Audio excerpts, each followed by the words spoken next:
क्या आप जानते हैं कि हिमालय की ऊंचाइयों में एक ऐसा स्थान है जहां हजारों वर्षों से एक रहस्य छिपा है, जहां जाने वाले कई लोगों ने एक अलौकिक शक्ति को महसूस किया है, लेकिन विज्ञान आज तक इसे पूरी तरह समझ नहीं पाया। केदारनाथ सिर्फ एक मंदिर नहीं, बल्कि एक अनसुलझी पहेली है। क्या सच में भगवान शिव ने यहाँ निवास किया था, या यह सिर्फ एक मान्यता है? आइए इस रहस्य से पर्दा उठाते हैं। केदारनाथ का रहस्य और भगवान शिव का निवास। यह माना जाता है कि केदारनाथ धाम भगवान शिव को अत्यंत प्रिय है। कई ग्रंथों में कहा गया है कि जब सृष्टि की रचना हुई तब भगवान शिव ने इस स्थान को अपनी तपस्या के लिए चुना। यहाँ की पहाड़ियों, नदियों और जलवायु में एक विशेष प्रकार की ऊर्जा है जो इसे अन्य स्थानों से अलग बनाती है। पुरानी मान्यताओं के अनुसार हिमालय क्षेत्र देवताओं का निवास स्थान है। शिवजी ने भी इसी कारण इस स्थान को चुना। कहा जाता है कि जब संसार में अत्यधिक पाप बढ़ने लगा तब उन्होंने इसे छोड़ने का विचार किया, लेकिन फिर भी उनका मन इस जगह से हट नहीं पाया। यह भी कहा जाता है कि जब भगवान शिव ने यहाँ निवास किया तब यह स्थान पूरी तरह से शांत और निर्जन था। यह एक साधना स्थल था जहाँ तपस्वी ध्यान किया करते थे। धीरे धीरे इस स्थान की महिमा बढ़ती गई और यह एक तीर्थ स्थल के रूप में प्रसिद्ध हो गया। क्या सच में शिवजी ने यहाँ निवास किया? समय के साथ इस मान्यता को लेकर विवाद भी खड़ा हुआ। कुछ इतिहासकारों और वैज्ञानिकों का कहना है कि केदारनाथ की कथा केवल मान्यताओं पर आधारित है और इसके कोई ठोस प्रमाण नहीं है। उनके अनुसार पुरातत्व प्रमाणों की कमी, कोई भी ठोस प्रमाण नहीं मिला है जिससे यह साबित हो सके कि हजारों वर्ष पहले भगवान शिव ने यहाँ निवास किया था। वैज्ञानिकों के अनुसार केदारनाथ का क्षेत्र हजारों वर्षों में कई बार बर्फ से ढका रहा है। यदि यहाँ कोई शिव मंदिर था तो वह कैसे सुरक्षित बचा रहा?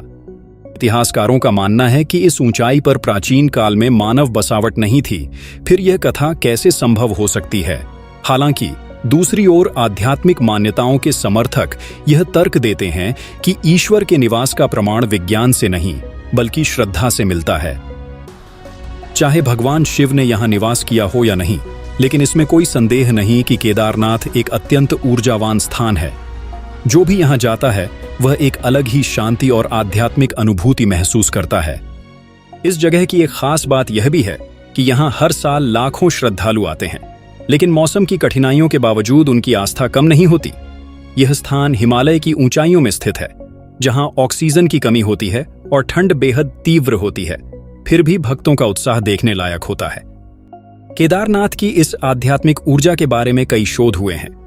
कुछ वैज्ञानिक भी मानते हैं कि इस स्थान पर एक विशेष प्रकार की चुंबकीय शक्ति है जो मन को शांत करने में सहायक होती है।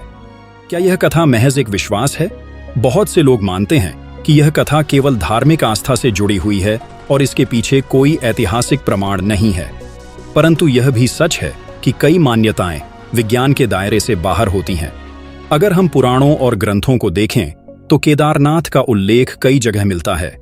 कुछ विद्वानों का यह भी कहना है कि इस स्थान का महत्व केवल धार्मिक ही नहीं बल्कि प्राकृतिक और आध्यात्मिक भी है। भगवान शिव का केदारनाथ में निवास करना एक प्राचीन कथा है जो हजारों वर्षों से लोगों के विश्वास का केंद्र रही है। कुछ लोग इसे श्रद्धा का प्रतीक मानते हैं तो कुछ इसे मात्र एक पौराणिक गाथा। विवाद चाहे जो भी हो, लेकिन एक बात स्पष्ट है, केदारनाथ की आध्यात्मिक शक्ति को नकारा नहीं जा सकता। इस स्थान की ऊर्जा, शांति और प्राकृतिक सौंदर्य इसे विशेष बनाते हैं। यह केवल एक मंदिर नहीं बल्कि आत्मिक शांति प्राप्त करने का एक स्थान भी है। भगवान शिव यहाँ रहे हों या नहीं, लेकिन उनकी उपस्थिति को यहाँ महसूस किया जा सकता है। श्रद्धा और आस्था के लिए प्रमाण की आवश्यकता नहीं होती।